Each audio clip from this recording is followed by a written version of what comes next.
Well, extreme heat is being felt all over the world, including here in Canada. Rising temperatures aren't only bad for the environment, they're also dangerous for your health. For a closer look at the impact of heat warnings on our health, we're joined by Dr. Christopher Labos, an epidemiologist, cardiologist as well in Montreal. Thank you for joining us this morning.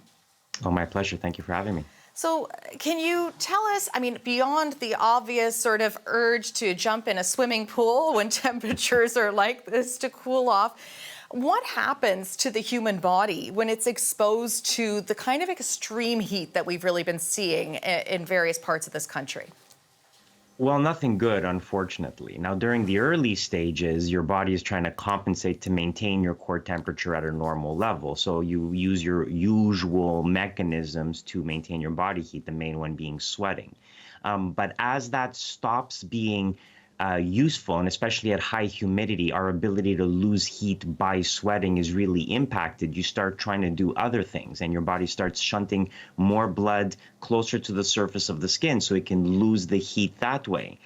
The problem becomes, as you start doing more and more of that, in people who have pre-existing cardiovascular disease, who have other underlying medical problems, that means that you now have less blood available to perfuse your internal organs. And a lot of the medical issues that result from extreme heat really result from the fact of, one, impaired blood flow to these, key central organs, and also the fact that in the absence of sweating, and this is the problem with high humidity as well as high heat, you can't maintain a normal core temperature, and as your core temperature starts to go up, that starts affecting, proteins stop working properly, and that's when you start to get an impairment of neurological function. And so all these symptoms of heat stroke are usually a direct consequence of that. Yeah, what is the effect then on those bodily functions, the organs inside when this kind of thing happens? So we can take it with organ system by organ system. The first thing is that your cardiovascular system is not able to keep up. And so the first signs, especially when you're talking about young kids, but also adults who are out playing in the sun, they start to develop what's referred to as heat exhaustion. So they no longer have the capacity to maintain a certain exercise output. So you just fatigue much more easily when it's this hot. If you become dehydrated, that can start to affect your kidney function, which then starts its own vicious cycle.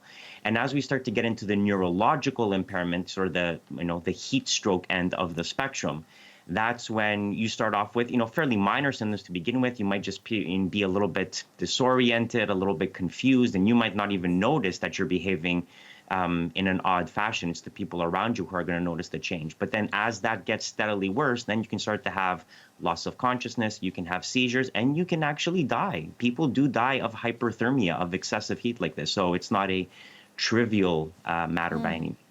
Yeah, some pretty serious consequences to the heat here. And as you say, even death. But as a cardiologist, when temperatures are reaching what we've seen, I think yesterday where we are here, it was 40 with the humidex.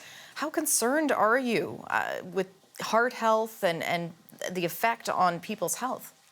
Well, very concerned. People die during heat strokes. During these heat waves. We sort of forget that because here's the problem is that, yes, the people who are greatest at risk are sort of the older, the more vulnerable, the people with pre-existing medical conditions. So, if you're watching this right now and you're in good health and you have no major problems, you might say to yourself, well, why do I need to care about this? Well, this affects a lot of people, even if it doesn't necessarily affect you in particular. And so this is a worry. And if we're going to have more and more of these heat spells, which it looks like we are, if this is going to be a regular feature of our summer months now, where we're going to have multiple days of high temperatures, that's going to put our most vulnerable people at risk. And we need to start thinking about that and either doing something about this climate change or making sure that people who live in long-term care homes, who live in older buildings, have the mechanisms in place to withstand the heat, because it's going to put a toll on their health. Yeah, how do people protect themselves, but not just themselves? How do they protect other people around them? As you say, the elderly, also children, pets even. How do we make sure that everybody gets through this? The first answer is probably the simplest answer. We're getting to the point where it's really no longer optional to have air conditioning in buildings anymore. And so as we start talking about how we're going to upgrade our infrastructure and we start talking about indoor air ventilation, indoor air quality, we have to recognize that part and parcel of that is going to be air conditioning as well. In the same way that, you cannot build a building now without there being central heating.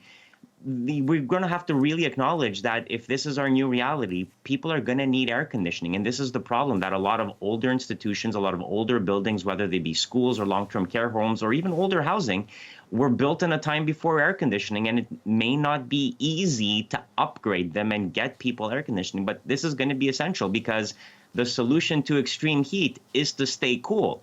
And you can do it via other ways. You can go indoors, you can go in the shade, you can get fans of some kind. That's going to help. You can take cold showers to cool off. But the reality is that if we're going to upgrade our infrastructure, a big part of that is going to have to be air conditioning, especially in places like long-term care homes and schools where you don't have the option to, take a shower in the middle of the school day. So that's really something we're going to have to do as we start looking at how we're going to upgrade some of these older buildings.